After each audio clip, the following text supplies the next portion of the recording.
This week, this video is called Things I Have Thought of That I Should Have Done That I Haven't Done. Yeah, that'll work. Number one. First I'm going to talk about my dreams. Now, I'm a weird person, so I have weird dreams, and I mean really weird dreams. This is completely copyright, by the way. No one is stealing this. This is my shit right here. This came from here. My mucked up brain. That I still remember, by the way. This is how vivid my dreams are. I still remember them. It's been about 6 months since I had this dream, and I still remember it. I had this dream and I thought, oh, that should be a book or something. Because, I don't know, it just should be a book.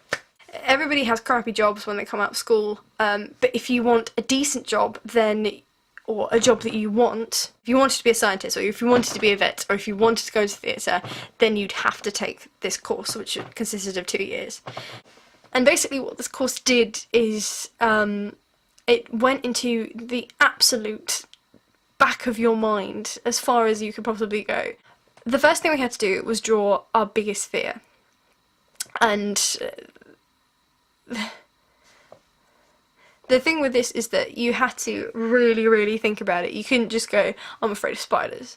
You had to sit in a chair and fall asleep, and somebody had to say stuff to you and dig deep to find your worst fear. So it could be like a psychological fear, sort of people judging you, or something like that, not just spiders. And then what our teacher did was put them up. It was photocopy them, but to a point where, you know, it was an exact replica, so not just a crappy little photocopy, like an exact replica of what you've done. Then in your dormitory, because you had to board if you wanted to take this course, he'd stick it up everywhere.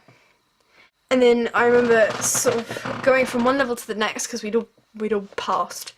Going from one level to the next, you saw people, or kids, and people my age, going to a door, and it looked like in the airport, you know, where they have the security in the airport. You put your bag and the thing, you go through, their parents were waiting on the other side, like, it's okay honey, and you had to sign a piece of paper, and they said, once you leave this course you are not allowed to return, and you must remember that this is the only chance you have if you want a career in the profession that you want.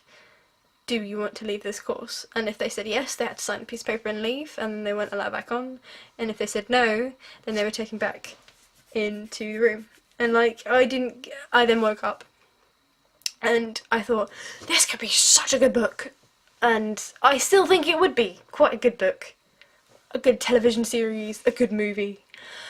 But I haven't got around to do it. Number 2.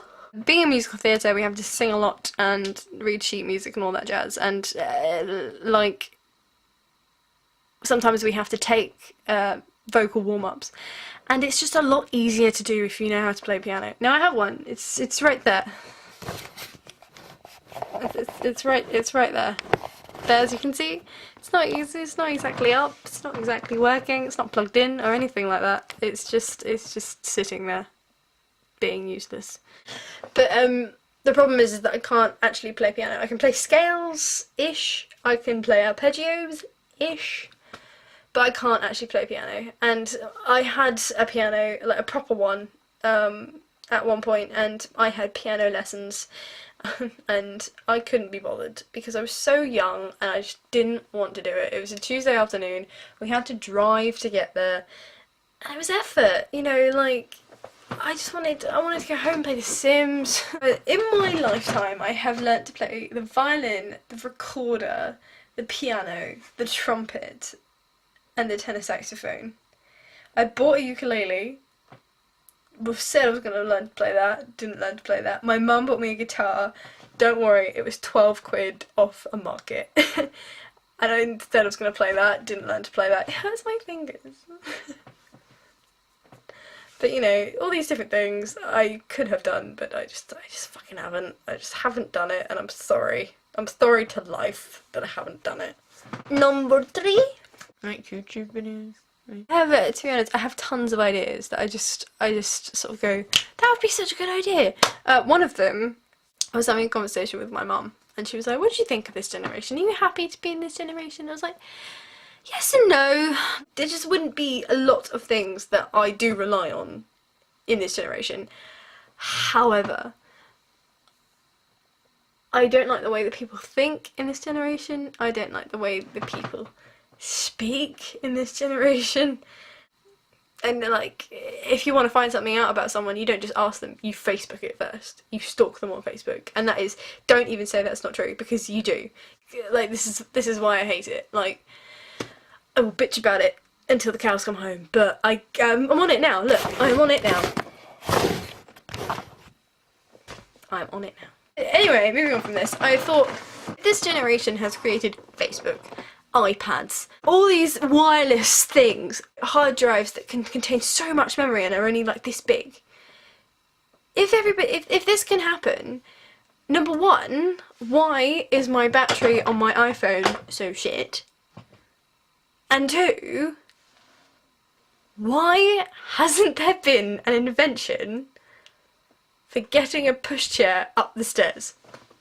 How easy would the world be if you could get a pushchair up and down the stairs? They hold up everyone and everybody just wants to move, and I'm sure that person, the woman or the man pushing the pushchair, just wants to get on with their lives, but they can't because the pushchair can't go up the bloody stairs.